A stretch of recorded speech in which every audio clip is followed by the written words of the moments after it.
در هر وقت او عداوت می‌دارد به ما و شما، لہذا او عداوت و دشمنی او همین است که می‌خواهد ما و شما در مابین بجنگاند. پس وقتی که می‌جنگاند در مابین ما و شما، گویا که از ما و شما یک گناه صادر شد و همین است که ما و شما یعنی بندگان خداوند مظهر صفات خداوند متعال است که وقتی که اینها گناه میکنند، خداوند متعال گناه اینها را مغفرت میکند. پس همین بود صفت غفاریت خداوند که او مغفرت میکند و از ما و شما گناه صادر میشود، ما و شما طلب مغفرت میکنیم. اسی لیے ہم مراد کو چاہیے کہ آخر میں جو کوتاہیاں اور جو گناہ ہم سے سرزد ہوتے آپس میں اور لڑائیاں ہوتے اس آپس میں معافی تلافی کرے. وآخر دعوانا الحمدللہ. یہ تھے مولانا صفی اللہ صاحب افغانی. تشریف لا رہے ہیں کاظم یونس، مولانا کاظم یونس صاحب.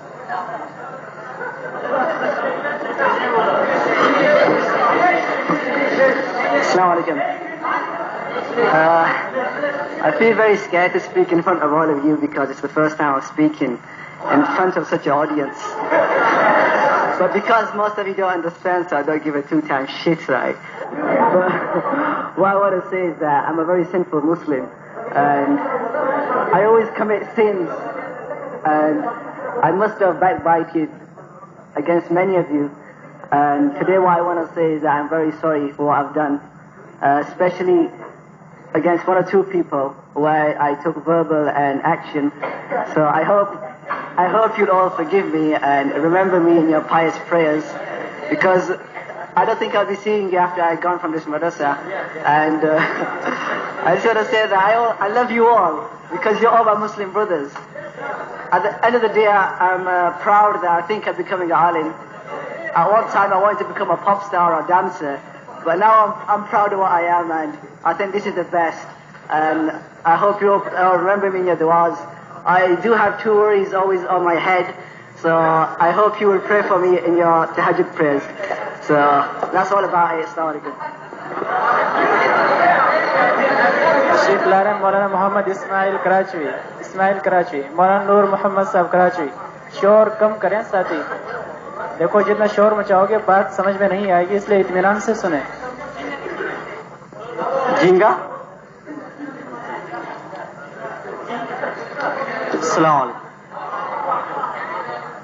نحمده ونصلي على رسول الكريم. اما بعد، اعوذ بالله من الشيطان الرجيم. بسم الله الرحمن الرحيم. يرفع الله الذين آمنوا منكم والذين اوتوا العلم درجات. الوداع ایک گلشن مصطفیٰ.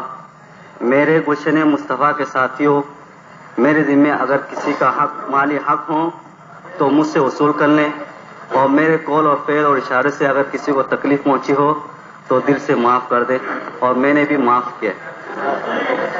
میرے عزیز ساتھیوں، وقت کے ساتھ ساتھ اپنی قدر و قیمت کو پہچانیے، کیونکہ مولویت نبی کی وراثت کا نام ہے.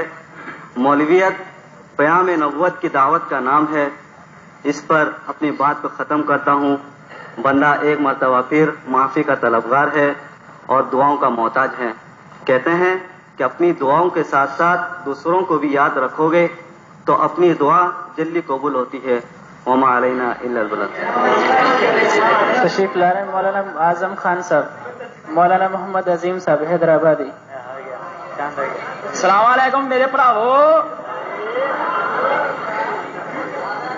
ਲੱਗਦਾ ਇਦਾਂ ਤੁਸੀਂ ਸਾਰੇ ਖੁਸ਼ ਹੋ.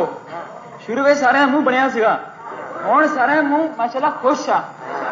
ਖੁਸ਼ ਰਹੋ, ਲੇਕਿਨ ਜਾਂਦੇ ਜਾਂਦੇ ਇੱਕ ਗੁਜ਼ਾਰਿਸ਼ ਆ ਕਿ ਮੈਨੂੰ ਮਾਫ ਕਰ ਦਿਓ. ਤੁਹਾਡੀ ਬੜੀ ਮਿਹਰਬਾਨੀ, ਤੁਹਾਡੀ ਮਿਹਰਬਾਨੀ ਮੈਨੂੰ ਮਾਫ ਕਰ ਦਿਓ. ਮੈਂ ਸਾਰਿਆਂ ਨੂੰ ਮਾਫ ਕਰਤਾ. واخر دعوانا. اس کے بعد تشریف لا رہے ہیں مولانا عبدالحکیم کراچوی. عبدالحکیم صاحب کراچوی. جلدی آؤ نا.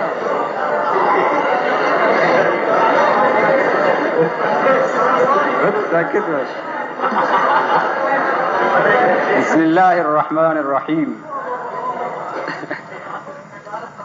قبل كل شيء أحييكم بتحية الإسلام. السلام عليكم ورحمة الله وبركاته.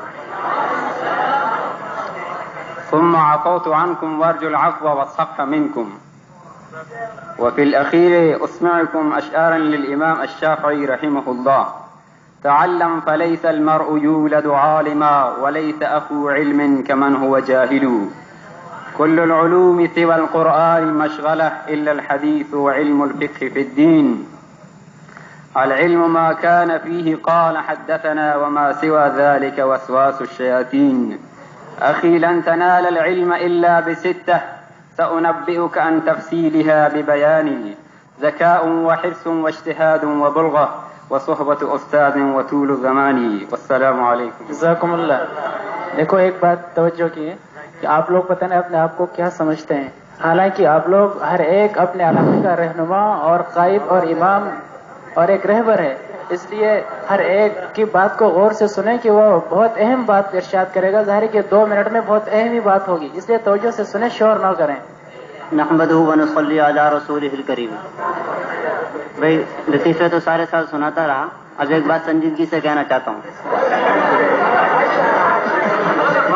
مجلس کے اندر جو ہے اپنی اس آج کی پروقار مجلس کے اندر درمیان میں کچھ سنجیدگی پائی گئی تھی، جیسے کہ اس مجلس کا حق تھا اور ہونی بھی چاہیے، لیکن پھر دوبارہ نا لطیفے شروع ہو گئے. اب کوئی آ رہا ہے انگریزی اور بلوچی مکس تقریر کر رہا ہے، اب کوئی آ رہا ہے وہ پشتو اور فارسی مکس تقریر کر رہا ہے، اور ہمیں تو کچھ سن میں آ رہا نہیں وہ کہنا کیا چاہ رہا ہے بیچارہ. ابھی ایک صاحب آیا وہ ایسی تقریر کر کے گئے کہ جیسے کیا کہتے ہیں وہ ریل کے اندر چائے بیچتے ہیں. وہ پتہ نہیں کیا. تو بھائی دیکھو اس مجلس کا جو ہے نا جو وقار ہے وہ برقرار رکھو اور سنجیدگی کے ساتھ بات کرو. پہلی بات ہے کہ بھی حقوق کی معافی تلافی یہ جو ہے رسمن نہیں ہونی چاہیے ہرگز، یہ معمولی بات نہیں ہے. حقوق کی جو معافی تلافی ہے یہ کہنے والا بھی اخلاص کے ساتھ کہے اور اسی طریقے سے جو سننے والے ہیں وہ بھی جو ہے اخلاص کے ساتھ معاف کرتے ہیں، بلکہ زبان سے بھی کہتے ہیں تو زیادہ اچھا ہے. اور آخری بات جو ہے وہ کہنا چاہتا ہوں، بلکہ ایک شعر سے اس کی ابتدا کرتا ہوں. ٹھوکر کھا کے بھی نہ سنبھلا یہ مسافر، ٹھوکر کھا کے بھی نہ سنبھلا یہ مسافر، راہ کے پتھر نے اپنا فرض پورا کر دیا. راہ کے پتھر نے اپنا فرض پورا کر دیا. مختلف قسم کے حالات، مختلف قسم کے جو ہے وہ کچوکے ہمیں لگتے رہتے ہیں، وہ ہمیں جھنجھوڑنے کے لیے ہیں، وہ ہمیں شتر بے مہار بنانے کے لیے نہیں ہے. اساتذہ کرام بھی مختلف جو ہے وہ نصیحتیں فرماتے رہے، ہر استاد نے ایک جامع معنی اور ایک ذریعہ نصیحت فرمائی ہے. کاش جو ہے ہم نصیحتوں کو اپنی عملی زندگی کے اندر لے کر آئیں. ایک نصیحت جو حضرت ہاشمی صاحب نے فرمائی تھی اس کی طرف جو ہے میں متوجہ کرنا چاہتا ہوں دوبارہ، اور وہ یہ کہ ایک آدمی ساری عمر گناہوں کے اندر بسر کرتا ہے اور معاصی کے اندر اپنی پوری زندگی گزارتا ہے، لیکن اگر مرتے دم تک اس کو اس کی زبان پر اگر کلمہ طیبہ جاری ہو جائے اور اس کا خاتمہ بالخیر ہو جائے تو وہ سیدھا جنت میں چلا جاتا ہے. ساری زندگی جو اس نے گناہوں کے اندر گزاری، معاصی کے اندر گزاری، اس پر عفو کا قلم پھر جاتا ہے. اسی طریقے سے ہماری جو 10 سال زندگی تھی، یہ جو ہمارا علمی سفر تھا، اس علمی سفر کے اندر ہم نے جتنی کوتاہیاں کی، جتنے ماضی ہم سے سرزد ہوئے اور جتنی ہم سے بے اعتدالیاں ہوئی، ان ساری بے اعتدالیوں کا اگر ہم تلافی کرنا چاہیں تو اس صورت میں کر سکتے ہیں کہ ہماری ایک زمانے طالب علم کی ابھی 10 دن باقی ہے. ابھی جو 10 دن باقی ہے، ان 10 دنوں کو ہم اس طریقے سے گزاریں اور ان 10 دنوں کو ہم اس طریقے سے جو ہے وہ یعنی کہ پورا کریں کہ طالب علم کی جس طریقے سے شان ہوتی ہے اس طریقے کے مطابق اگر ہمارے یہ ایام گزر جائیں تو میں سمجھتا ہوں کہ 10 سال کی کوتاہیوں کی تلافی ہو سکتی ہے اور اس کے اوپر عفو کا قلم پھر سکتا ہے اور ہمیں 10 سال کے جو علمی نتائج ہیں وہ ہمیں حاصل ہو سکتے ہیں. قرآن و حدیث کا جو علم ہم نے حاصل کیا ہے اس کے ثمرات وہ ہمیں حاصل ہو سکتے ہیں. میرے دوستوں، میرے عزیزوں، اس بات کو جو حضرت ہاشمی صاحب نے فرمائی ہے اس کو معمولی نہ سمجھو، اس کو مذاق میں مت اڑاؤ، بلکہ اس کی طرف متوجہ ہو جاؤ اور یہ 10 دن اس طریقے سے گزارو کہ بھئی ہمیں پوری 10 سال زندگی کے جو ہے صحیح طور پر ثمرات اور جو ہے نتائج حاصل ہو جائیں. واخر دعوانا الحمدللہ رب العالمین. جزاکم اللہ. تشریف لا رہے ہیں مولانا محمد سہیل صاحب. محمد سہیل.